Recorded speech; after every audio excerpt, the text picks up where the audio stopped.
My baby girl cries hysterically around my mill. Since my baby was 3 or 4 months old. She is 7 months now, has cried anytime my fiancé's stepmom holds her and sometimes with his father. She is not a very nice person and loves to talk bad about people. My fiancé's father told him basically he was a bad father, that he doesn't know how to take of his daughter. He said you don't change diapers, feed her or even get to hold her. Which isn't true because he helps me out a lot. Our daughter loves both of us. I think it was his stepmom coming through his father, that is something she would say to us. I have been told the way I raise my daughter is not good and that I am an unfit mother.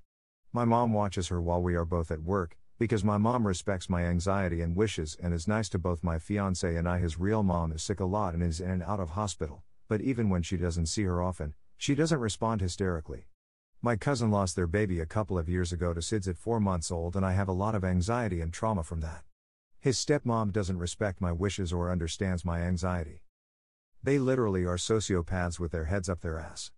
I try to invite them over for dinner. I try to invite them over to see her.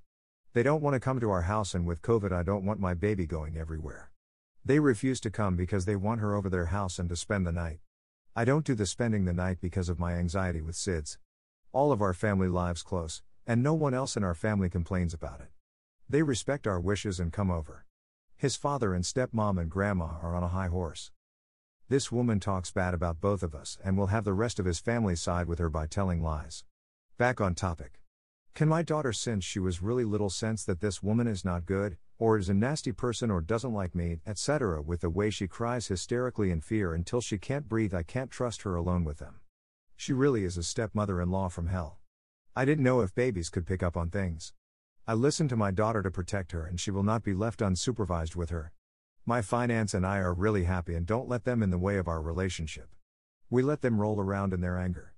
Thank you for your help and allowing me to vent. Mill is trying to scam her way into living with us. This will probably be a long one, so TLDR, my Mill sends her mail to our address as proof of residency and then claims she lives there. I wish I was making this up. I wish it was as fictitious as it sounds. We've always had issues with my Mill. She has damaged property and vehicles, made false police reports, you name it, we've dealt with it. Unfortunately, she also originally had custody of our nieces. We now have custody of and has court-ordered visitation, so we cannot completely cut her off. Around 11 years ago, Mill started getting her mail addressed to our house. Most of it was junk, but if it looked important we would save it and give it to her when we saw her next. One day we came home to find she had broken it while we weren't home. We immediately called the cops. When the cops arrived, Mill claimed she had been living with us and showed them the mail as her proof. The cops believed her over us and told us if we wanted her gone we would have to legally evict her. She lived with us and gave us hell until we scraped up the money to evict her. We moved out of state shortly after that. While we lived out of state for a full 10 years we never received one piece of mail in her name. She had our address as she would send gifts to our nieces, but everything came addressed to them. Fast forward to now. We moved back to our home state to be near my family and have been here around 4 months. My nieces must have gave her our address again as we just got mail addressed in her name again. It's literally my greatest fear that she take the same route again.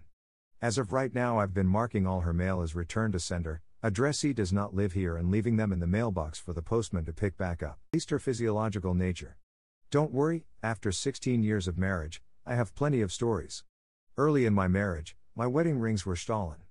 For years, I didn't have any. When my dad passed, we were left some inheritance. I asked my husband if I could replace my wedding rings. He thought that was a really nice idea. I asked him not to tell his parents, as his mom always seemed to not take it well when something nice or good happened to me. He told me I was crazy and they would be happy for me. I said, nevertheless, let's keep this between us. He agreed. Months went by and I never wore them around her. One night, I forgot to take them off and we were sitting at Sonic, around 10 p.m., and she saw my new rings. She had a full meltdown. She grabbed my hand and shook it at my face, saying how it wasn't fair that I had new wedding rings and she wanted new ones. She kept saying her anniversary was coming up and he better take her to get new rings. He explained that they were going to Disney for their anniversary, and they did have the money for new rings. They had spent it on the 2-week vacation to Florida. Cut to 13 hours later, my mother-in-law went into the same store I bought my rings at. Because she can't possibly let another woman have something she didn't have. They had called my husband for permission to pull my files so she could see exactly what I bought. This grown woman couldn't stand that I had something shiny and new, and she didn't, and my husband thought this was normal. The only reason I had a wedding ring to begin with, is because my father had passed away. What little respect and relationship I had with them would forever be shattered. The day she got them, she tripped and scratched it on the sidewalk. I'd like to think that was a little bit of instant karma. I won my mill from hell. I met my husband when we were 17. We got married several years later and just celebrated our 20th anniversary. I know this man, I have seen how much he remembers things. My relationship with his father was always tense.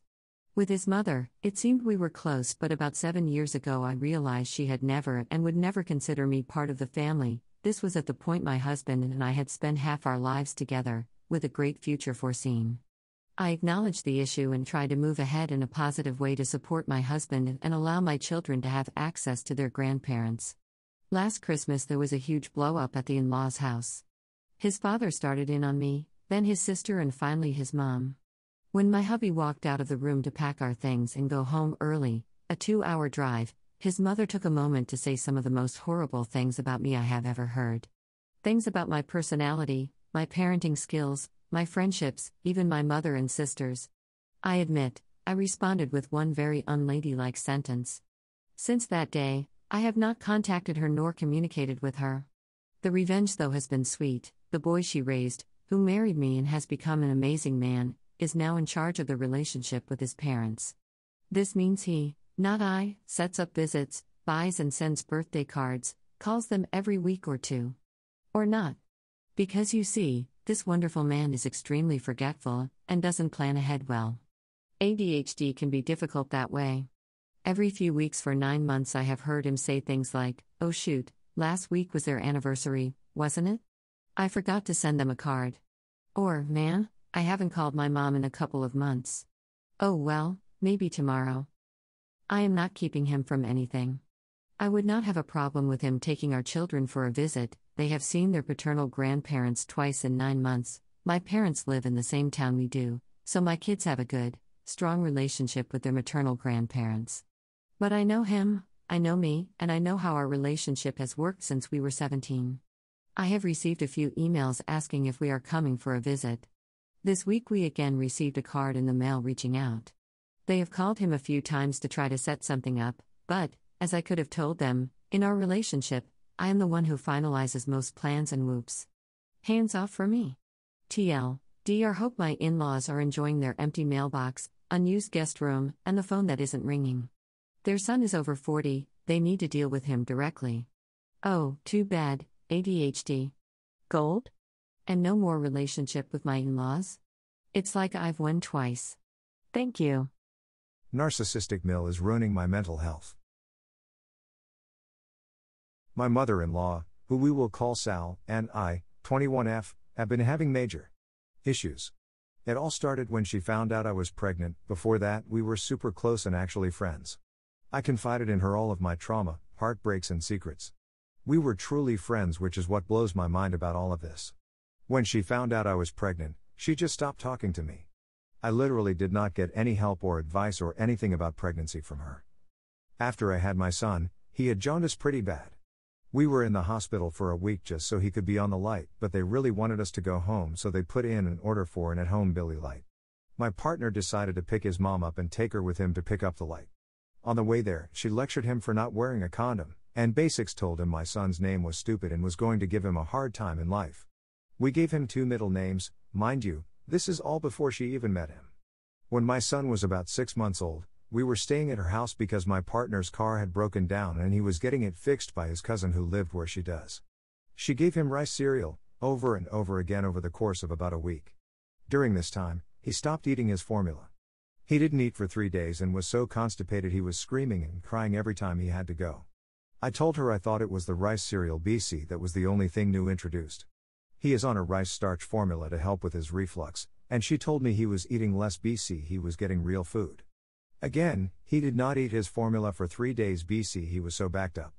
I called his doctor said to stop giving him rice cereal and if he doesn't eat for another 6 hours to go ahead and take him to the hospital to try and prevent dehydration. Long story short, we had to take him to the hospital and afterwards he was feeling much better, but it took weeks to get everything back to normal. We told her no more rice cereal, and to try and watch out for things that could constipate him because he already kind of struggles with it because of his formula. Around 7.5 months, she babysat him for a night because it was my partner's birthday and we went out for a little while. We got back to her house and we were both exhausted and she said she would wake up with him, so we went to sleep. I woke up the next morning and guess what? Rice cereal on the counter. And my son was already constipated once again. Not only that, but she had just fed him, but he seemed hungry still, so I made another bottle and my partner fed him. She saw that my partner was feeding him and scooped my son out of his arms and said he's not hungry. My partner tried to talk to her about the rice cereal again and she just shut down and kept saying okay. After all of that, we decided to not let her watch him unsupervised again. Not just BC of the rice cereal, she's also been insanely possessive over my son and I heard her call herself mom to him. Within a month of deciding that, she had asked to watch him 10 times. Edited to change number, put 13, but it wasn't that many times. It's been about 1.5 months since we decided, and recently she absolutely dragged me through the mud in a text she sent to my partner, calling me a bad mother, a liar, a manipulator, said that I am controlling every aspect of my partner's life. It was a horrible text. It hurt me so badly because all of my relationships before this one have been abusive, and I have worked very hard at making sure my partner never feels the way I did. We have open communication, and all of our arguments are healthy. I try to push him to see his friends when he's feeling bored or lonely. I even push him to see his family more often. Me and partner feel like what she said doesn't align with how I act at all. The whole text seemed like she wanted my partner to break up with me, move in with her so that she could be mommy to my son. It's scary as heck and so unsettling. I have decided to go no contact with her, because she's not worth ruining my mental health for, but I'm not making my partner go no contact and I don't want to keep my son from her either. She just won't watch him unsupervised ever again. It makes me sad that I won't be able to do Christmas or Thanksgiving with his family anymore, but I just cannot handle her. I'm still so heartbroken over this.